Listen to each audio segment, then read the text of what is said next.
Selamat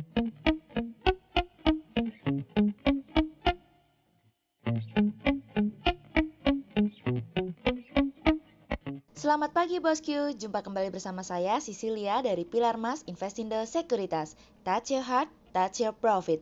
Polemik kalung antivirus yang dibuat oleh Kementerian Pertanian atau Kementan kemarin akhirnya dijawab oleh pihak Kementan nih bosku.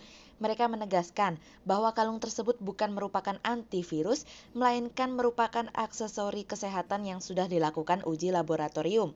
Fungsinya diharapkan dapat mengurangi keparahan gejala sistem pernafasan dan memiliki peluang sebagai penekan perkembangan corona.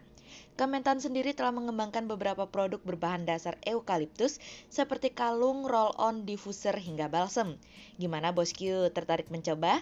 Nah, seperti biasa kita akan mulai saja nih market review kita hari ini Selasa 7 Juli dengan episode Attention. Maka dari itu jangan kemana-mana ya bosku, tetap di channel Pilar Mas Investindo Sekuritas. Touch your heart, touch your profit. Pionir Sekuritas Channel di Indonesia.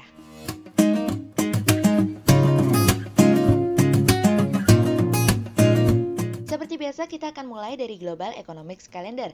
Ada berita dari US Market US Service PMI yang naik dari sebelumnya 46,7 menjadi 47,9.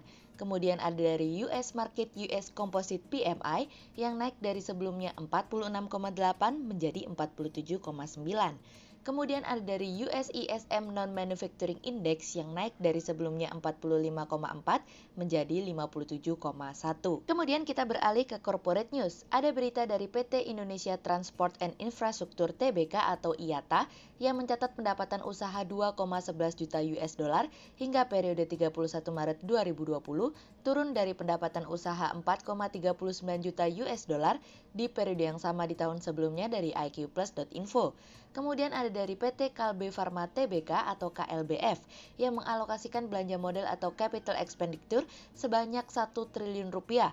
Hingga semester pertama 2020, realisasi belanja modal telah mencapai 600 miliar rupiah dari bisnis.com. Kemudian ada dari PT J Resources Asia Pasifik Tbk atau PSAB yang mengalami penurunan laba bersih sebesar 59,13% year on year menjadi 1,32 juta US dollar di kuartal 1 2020. Sedangkan di kuartal 1 2019 laba bersih emiten ini berada di level 3,23 juta US dollar dari kontan.co.id.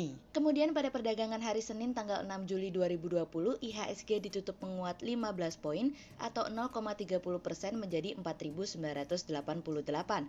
Sektor pertambangan, agrikultur, dan industri dasar menjadi kontributor terbesar pada kenaikan IHSG kemarin.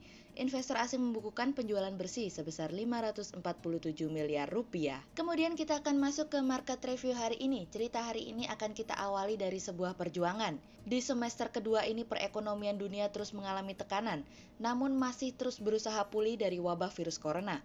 Banyak yang mengatakan bahwa kuartal 3 dan 4 mungkin akan mengalami perbaikan, namun dengan seiring jumlah korban yang terus bertambah, tentu membuat keyakinan tersebut mulai goyah. Sejauh ini IMF masih memperkirakan bahwa perekonomian dunia masih akan mengalami kontraksi global sebesar 4,9%. Meskipun dengan adanya dukungan stimulus perekonomian dari berbagai bank sentral, dunia masih berada dalam posisi yang cukup berat untuk mengalami kebangkitan. Sejauh ini beberapa data PMI Composite, Manufacture, dan Services memang mengalami kenaikan. Namun kami melihat hal tersebut masih belum cukup untuk membentuk kurva V yang selama ini kita nantikan. Kepala Ekonomi Bank Dunia mengatakan bahwa ada bahaya nyata yang membingungkan di antara potensi pemulihan ekonomi. Pemulihan ekonomi yang sesungguhnya adalah ketika kita kembali berada pada titik di mana krisis belum mulai, dan menurutnya hal tersebut masih jauh dari kenyataan. Sejauh ini proses pemulihan tersebut tentu akan bergantung terhadap apakah penyebaran dapat dikendalikan atau tidak. IMF juga memberikan perkiraan bahwa pada akhir tahun 2020 nanti, ada 170 negara atau 90% dari dunia akan memiliki pendapatan per kapita yang lebih rendah. Ini merupakan kebalikan apa yang disampaikan sebelumnya pada bulan Januari lalu, yang dimana ada prediksi 160 negara akan mengalami dan mengakhiri tahun ini dengan perekonomian yang lebih besar serta memiliki pertumbuhan pendapatan per kapita yang positif. Ekonom Goldman Sachs Group sebelumnya telah merevisi perkiraan mereka untuk perekonomian Amerika pada kuartal ini. Namun mereka memperkirakan akan kembali positif pada bulan September nanti. Sejauh ini MSCI All Country World Index telah mengalami kenaikan hampir 40% dari level terendah pada bulan Maret lalu, namun masih turun sekitar 6% di tahun ini. Tentu kami melihat hal tersebut masih merupakan sesuatu yang belum pasti karena potensi pemulihan di berbagai negara dapat berbeda tergantung bagaimana mereka dapat melakukan pengendalian virus. Meskipun demikian, kami melihat bahwa masyarakat juga tampaknya mulai terbiasa dan menerima dengan situasi dan kondisi saat ini, sehingga kami melihat adanya proses adaptasi dan membiarkan virus tersebut untuk hidup berdampingan. Stimulus yang terus diberikan sejauh ini oleh pemerintah di seluruh dunia, baik kebijakan moneter dan fiskal tentu bukannya tanpa efek samping. Pemerintah terus berusaha untuk menjaga stabilitas jangka pendek agar bisnis dapat berjalan, namun di sisi yang lain, pemerintah juga terus berusaha untuk mempertahankan prospek perekonomian dalam jangka panjang untuk menjaga pemulihan.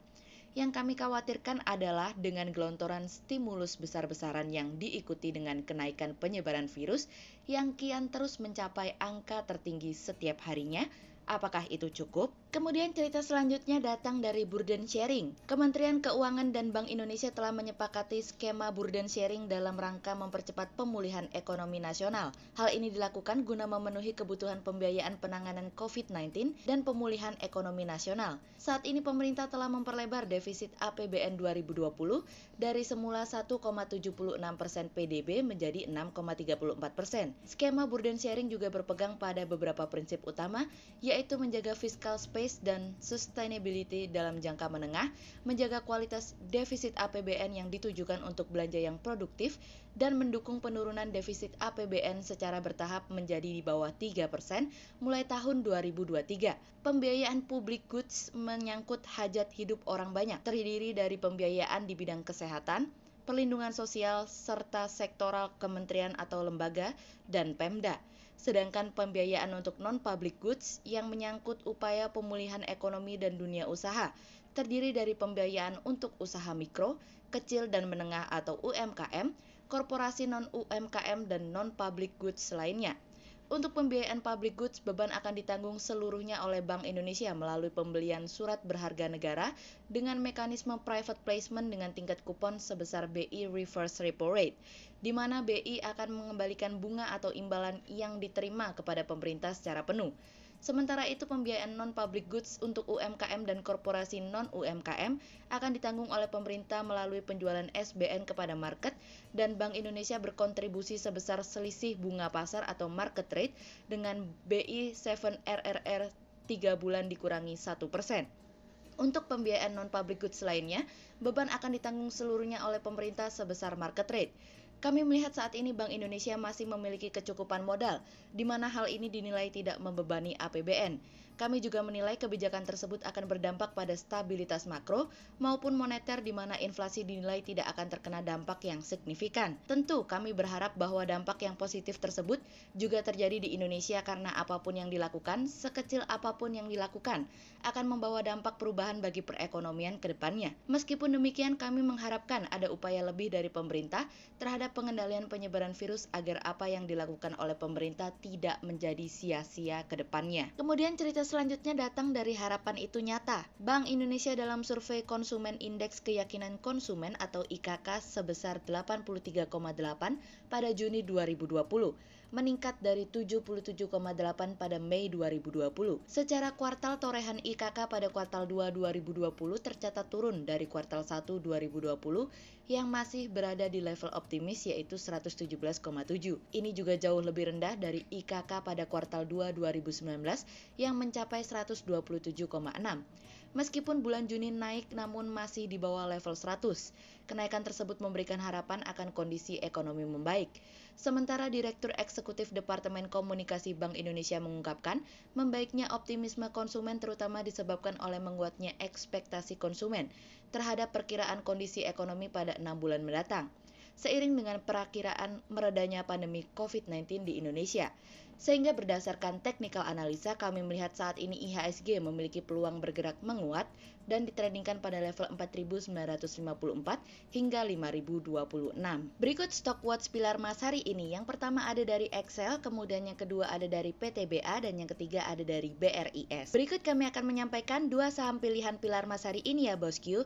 Yang pertama ada dari KLBF atau PT Kalbe Farma Tbk yang secara teknikal analisa dalam tren pada jangka waktu short term berpotensi untuk bullish dengan target 1650 dan tingkat probabilitas sebesar 55%, sementara dalam jangka waktu long term berpotensi untuk bullish dengan target 2000 dan tingkat probabilitas sebesar 69%.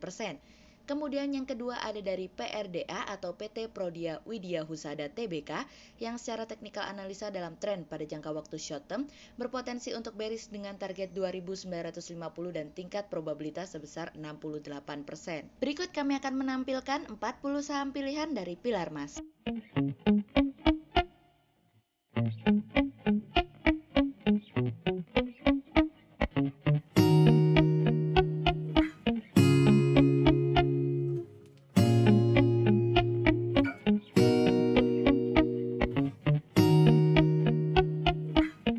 Sekian untuk review market kita kali ini ya bosku. Untuk lebih lengkapnya bosku bisa mengklik link di bawah video ini atau bisa juga langsung akses ke website kami di www.pilarmas-investindo.co.id.